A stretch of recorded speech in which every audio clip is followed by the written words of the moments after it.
আসসালামু আলাইকুম গাইস, কেমন আছেন? আলহামদুলিল্লাহ, আমি এখন ভালো আছি। তো আমি আমার দোকানের মালামাল বিক্রির ব্যাপারে আমি একটা বিজ্ঞপ্তি করছিলাম বা ভিডিও করছিলাম, যে ভিডিওটা অনেকেই আমার ভিডিওটা দেখছেন। হয়তো তাদের মনে প্রশ্ন জাগতে পারে আমি সেই আমার দোকানের মালামালগুলো বিক্রি করছি না কি করছি, এ ব্যাপারে আমি আপনাদের কাছে কোনো মেসেজ দিতে পারিনি, কোনো কিছু জানাতে পারিনি, এই জন্য আন্তরিকভাবে দুঃখিত।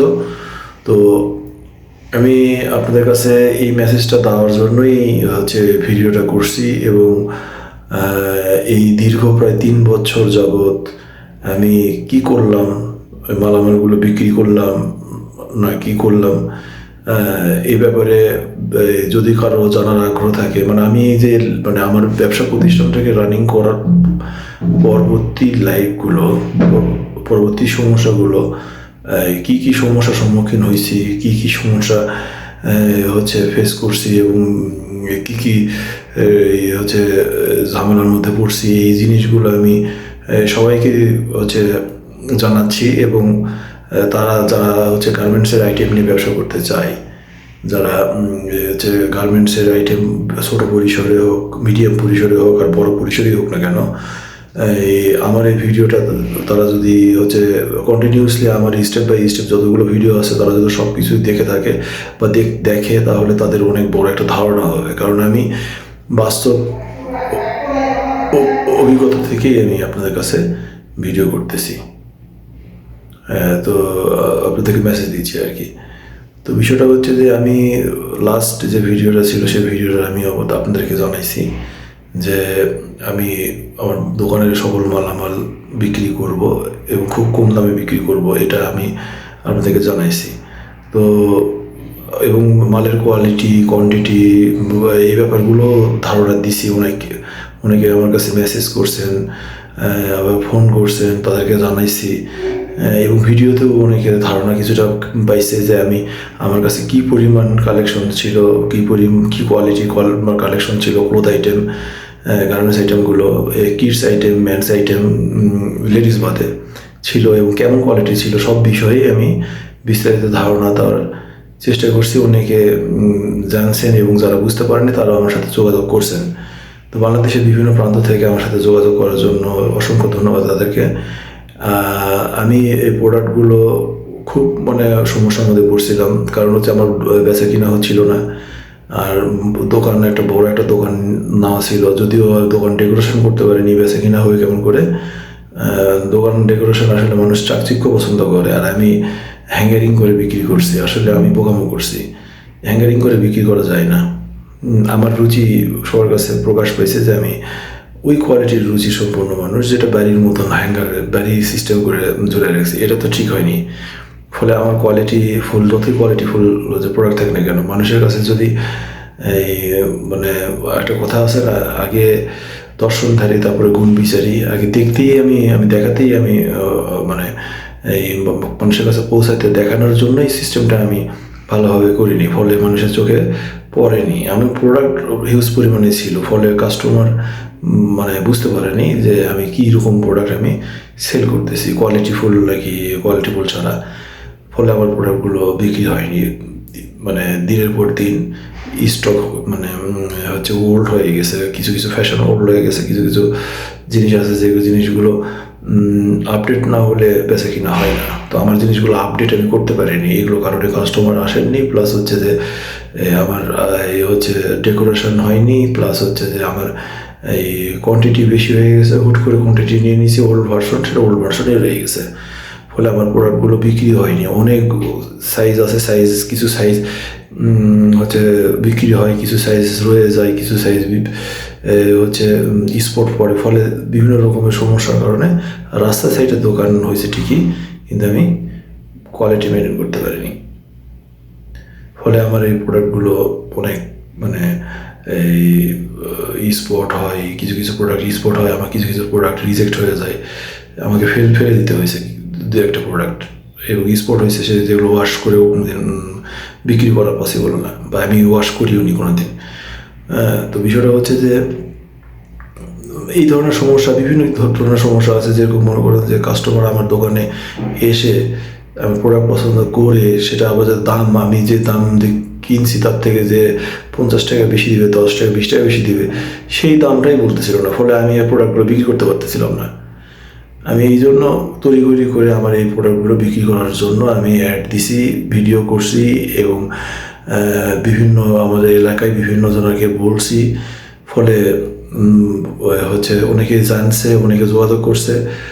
এরই ভিতরে আল্লাহর রহমতে আমার সাথে একজন মানে সরাসরি এসেই অনেকেই দাম বলছে, অনেকে পছন্দ করছে, নেওয়ার কথা বলছে, কিন্তু দাম যেটা বলছে সে দামে কখনোই মানে দেওয়া ঠিক না। হুট করে এমন একটা দাম বলে যে কিছু কিছু মানুষ, যে মানুষগুলো ভ্যান গাড়িতে চালায় বা ভ্যান গাড়িতে যারা বিক্রি করে, তারা এই তাদের কোয়ালিটিগুলো ওরকম কোয়ালিটি, ভ্যান চালকরা ভ্যানেগুলো যারা বিক্রি করে তারা তো একটু মানে নিম্ন শ্রেণীর প্রোডাক্টগুলো বিক্রি করে। তো আমার প্রোডাক্টগুলো ওই ভ্যানে বিক্রি করবে বলে সিদ্ধান্ত নিয়েছিল বা দাম বলছিল, এরকম অনেক মানুষ ছিল।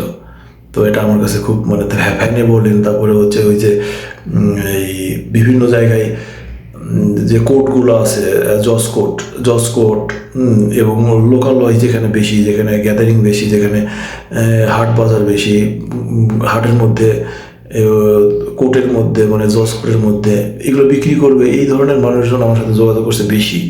কিন্তু আসলে এটা দুঃখজনক ব্যাপার, আমি আসলে আমার দোকানে কিছু কিছু প্রোডাক্ট আমার কাছে খুব পছন্দের প্রোডাক্ট হচ্ছে ছিল, যেগুলো আমি এই অনেকগুলো আছে যেগুলো শো করিনি, কারণ ময়লা হবে বলে বিক্রি করার জন্যই নিয়ে আসছি, কিন্তু আসলে প্যাকেটের মধ্যে থেকে বেরও করিনি, এরকম প্রোডাক্টও ছিল।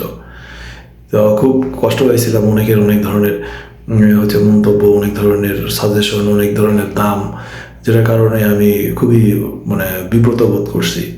এখানে মানে লস হয়ে যাচ্ছে। আমি তো মাসে মাসে আমি দোকান ভাড়া দিব, সেই দোকান ভাড়াটাই বের করতে পারতেছিলাম না, এমন একটা হয়েছে। ফ্যামিলি চালাবো কীভাবে, আমি মানে মহা একটা বিপদে পড়ছিলাম।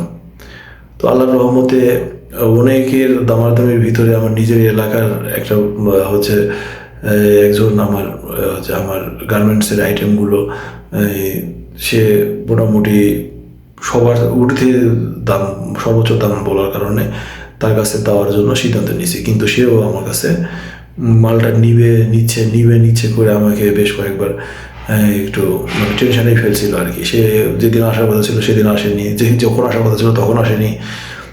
মানে একটা মানুষের কাছে যে একটা জিনিস বিক্রি করবেন, বিক্রি করাও সহজ না।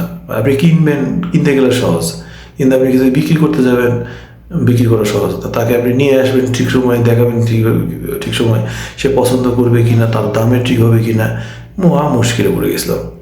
আর সে এমনভাবে আমার কাছে তার হচ্ছে ইচ্ছা পোষণ করলো যে আমাকে এমনভাবে বললো যে সব মাল নিয়ে নিবে, মনে হচ্ছে যেন আমাকে একেবারে 1 কোটি টাকা দিয়ে দিবে, সব মাল নিয়ে নিবে।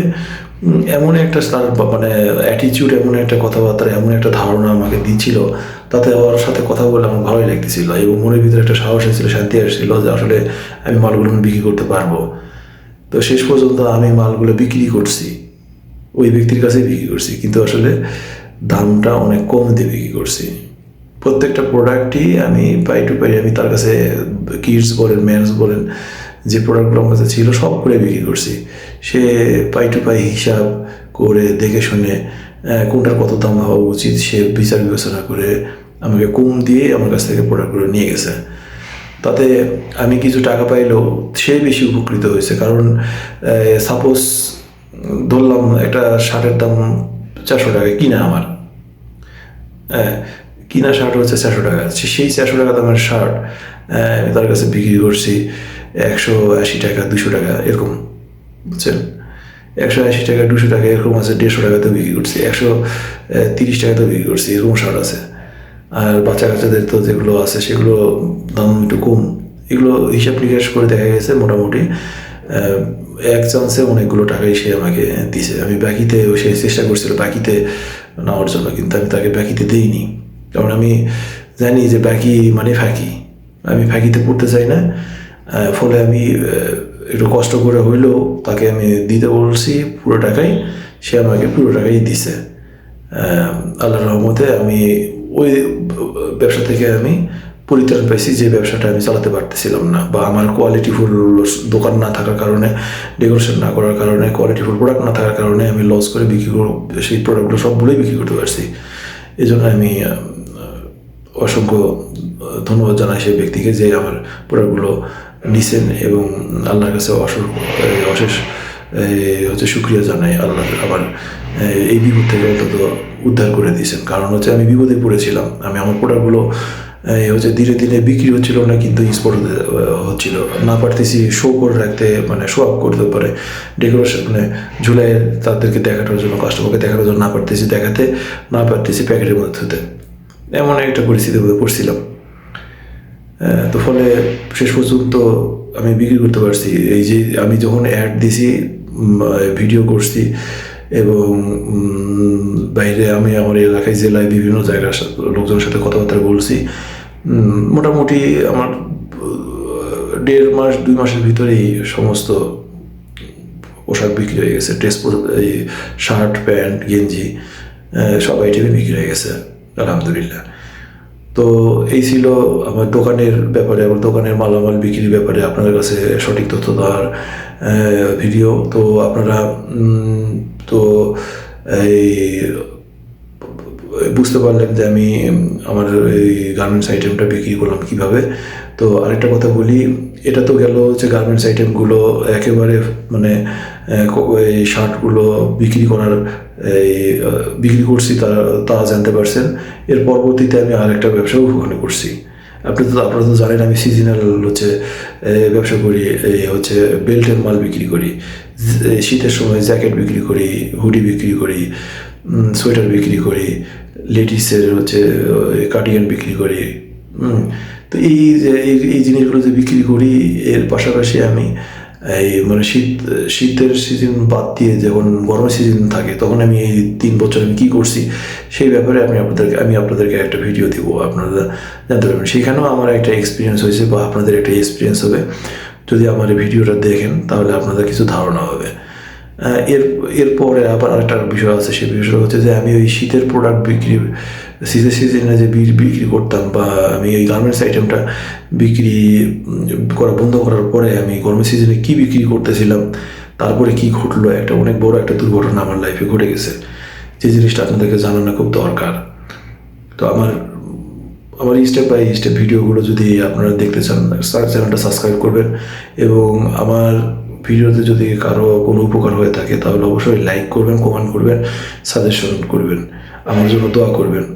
আমিও আপনাদের জন্য দোয়া করি। আপনারা যারা আমার ভিডিও দেখেন এবং আমার কথাবার্তা শোনেন এবং আমাকে ভালো মনে করেন, তাদের আমি মঙ্গল কামনা করি। আজ এই পর্যন্তই রাখি, ভালো থাকেন। এর নেক্সটে আমি ভিডিও আপলোড করব, আমার পাশেই থাকেন এবং চ্যানেলটা সাবস্ক্রাইব করেন। ভালো থাকেন, খোদা হাফেজ, আসসালামু আলাইকুম।